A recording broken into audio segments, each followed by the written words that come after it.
a Roaring Fork Schools production.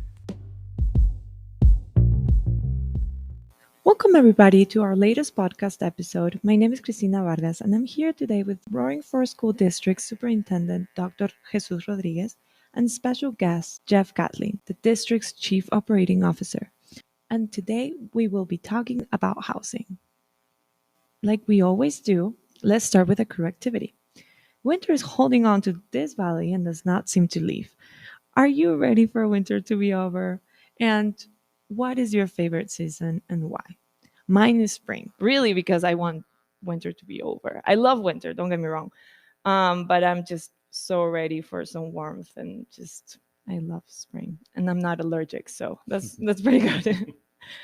Yeah, I'm also ready for winter to be over. My favorite season is fall, but a close second is spring for the same reasons. In Colorado, I like that in the fall we still have a lot of light. The temperature is not too hot, but not too cold, and the changing of the colors. And also, I love hoodie season. Me too. Oh, gosh. How about you, Jeff? You know, my favorite season is spring. And for the similar reasons that you mentioned. Winter, I always get excited for winter, but by the end of winter, I am ready for it to be done. This winter in particular, like you mentioned. And also just basketball, March Madness is happening. It's just a good time of year for a lot of excitement. The days are longer. And I'm a shorts guy, t-shirt kind of guy. So just, I might try to do that a little premature on a rather cold day still, but I'm the kind of guy that pushes that envelope a little bit. I'm ready. I'm ready to go camping too. And it's like, apparently the weather is not agreeing with me. So today in this podcast, we're going to be talking about housing. And I just wanted to kind of go a little bit about your latest column, Dr. Rodríguez, and where you spoke about both for the superintendent role and for the staff generally. Maybe we can talk about what is your personal story moving to the Roaring Fork Valley. Yeah, thank you. I was born and raised in Colorado, but my family and I most recently moved back here from Dallas, Texas, where I was working for the Dallas Independent School District, where, of course, we serve nearly 150,000 students across about 230 schools. Luckily for us, my wife works remotely, so she's been able to continue doing her work since us moving here. Our son attended an amazing dual language Montessori school in Dallas, and we were really fortunate that he now attends one of our district dual language programs here in the Roaring Fork School District. We listed our home for sale right after the board selected me to be superintendent. And again, we were just very lucky that we were able to sell our home pretty quickly, but then we really struggled to find a place to live here. Yeah. With me being superintendent, we wanted to land somewhere central to our school district, but unfortunately, there was very limited inventory. So we ended up finding a place in Glenwood Springs through Facebook that we rent. We drove here from Dallas and arrived just a few days before my official first day on the job. And of course, many of our belongings are still in storage, including our bed frame, for example, because our hope was to find a more permanent residence shortly after we arrived here, but we haven't yet found that. So again, a lot of our family and friends are in Denver and the Denver metro area, and we get to see them a lot more frequently than we did when we were living in Dallas. That has to be such a change, and also how lucky that you were able to find housing so fast, because it is hard in this valley, and even for residents, sometimes it takes months to be able to find more affordable housing sometimes. So why should the Roaring Fork schools be focusing on housing assistance for all employees? How does this connect to our strategic plan? So a year ago, while I was a candidate for the superintendent position, is when I first really became aware of the housing challenges in the Valley. And since moving here and after listening to folks, learning from my own experiences as well, I've learned that it's just really critically important that we find solutions. It's much more challenging than I had previously thought. Housing assistance for all employees is connected to our strategic plan in a lot of ways, but more specifically, one of our strategies is to invest in talent to develop, retain, and attract great teachers, leaders, and staff in all departments. That's a part of our strategic plan. Our people are the backbone to our mission, which is that we will ensure every student develops the enduring knowledge, skills, and character to thrive in a changing world.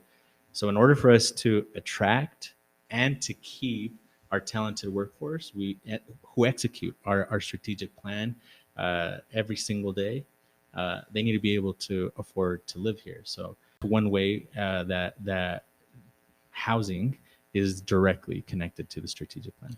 I agree. It's super, like we said, it's super hard, but very important. And it's something very interesting to think about, because in March, the board both directed you to explore housing assistance for staff, while also announcing their plans to provide the superintendent role with housing assistance. I know we've heard a lot of questions from the community and the staff about what this might look like. Can you share why housing assistance is important? Yeah, I think as I was just sharing, housing assistance in our school district and across the valley is important because the cost of living is extremely high. So even with huge recent victories like the November 2021 mill levy override or the recent work we did with our teachers via the interest-based bargaining, increasing salaries for members of our team, it's still not quite enough.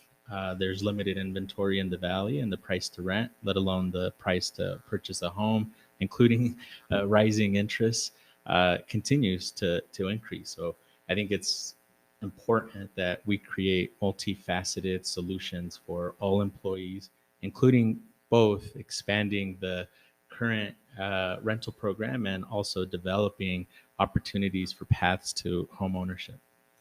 For Chief Gatlin, as the Chief Operating Officer, you've been heavily involved in the district housing efforts over the years.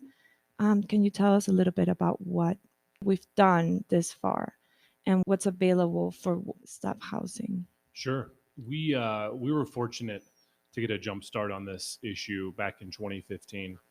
And when we went to our voters for a bond package for a lot of capital projects, new schools throughout the district, we included $15 million of a $122 million bond program to start a rental housing program for staff.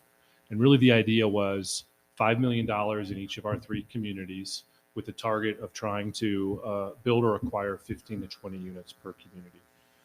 And so when the dust settled from all of that, we ended up with 23 units in Basalt, or in the Willits area near Basalt, Right. 20 units in Carbondale, and then another 23 units in Glenwood Springs, divided up into kind of 2 separate locations there. We have 17 units in our Cardiff area and 6 units in Ironbridge. So we have 66 units right now of rental housing for staff. And while all that was going on back in 2015, 2016 for the unit acquisition side, we also formed a staff housing committee. And really the purpose of that was to have, a group of stakeholders throughout the district determine how we want to run the program and how the program should operate. And so we were fortunate to have a great group of staff work on that, and it continues to work on that, from who's eligible to how we do our weighted application process to how long you can stay in units. And that group has met annually since then. We just had a meeting 2 nights ago, a second meeting of the year, to talk about some changes that we might want to make to the guidelines. But that's been a really cool group, great process to be a part of, to see, they set a really strong foundation about how our program should operate. And then this commitment to continuous improvement, to say what's working well, what's not working well.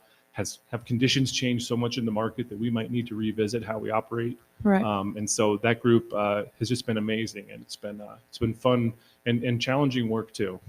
Yeah, and there's a new project to build 50 new rental units, and I believe it's in Carbondale. Can you tell us a little bit more about that? Sure. So part of the initial 66 units of staff housing, part of the plan with that was generating revenue that was free of debt service. We didn't have to pay back a loan. We didn't have to pay back any kind of debt on that housing. And so when we look at covering property management costs, operational costs, capital reserve costs, that program is generating excess revenue. And the intent all along was to reinvest that into more housing. So to kind of springboard into the Meadowwood project, we're calling it, we're going to be using those dollars, district reserve dollars, and a combination of a certificate of participation as well, kind of a combination of multiple funding sources to do this. But it's going to be 50 units just north of Roaring Fork High School off of Meadowwood Drive. And it'll be 8 studio units. We don't have any studio units in our portfolio right now. So this will be the first introduction of studio units. It'll be 10 one-bedrooms, 16 two-bedrooms, and 16 three-bedrooms.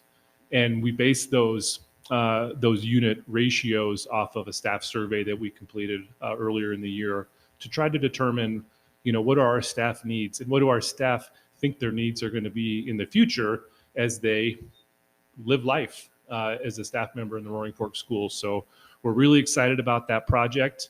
Right now it's scheduled to break ground in June of this summer and completion and move-in July of 2024. That's amazing. And I know this is not part of it, but can you move from one unit to another? Yeah, that's something that the Staff Housing Committee is going to be working on.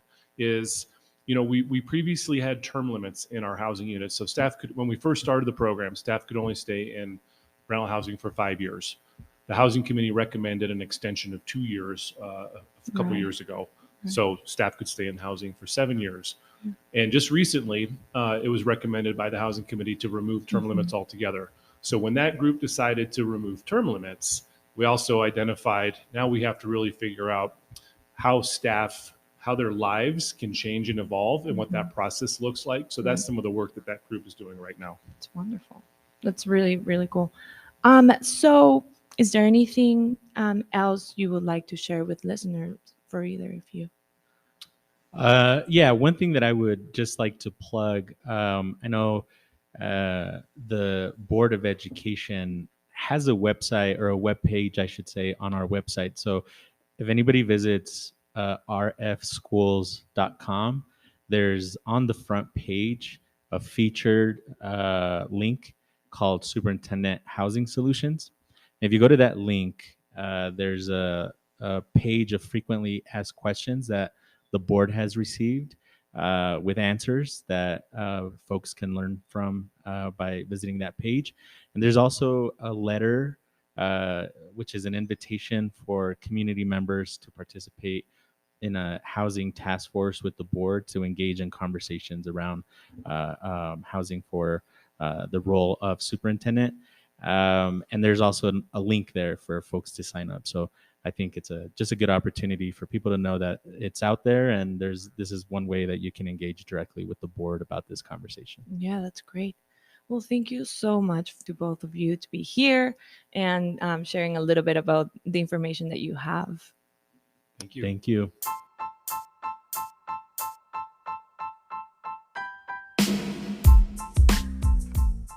Thank you to all of our listeners. Make sure you check out our social media.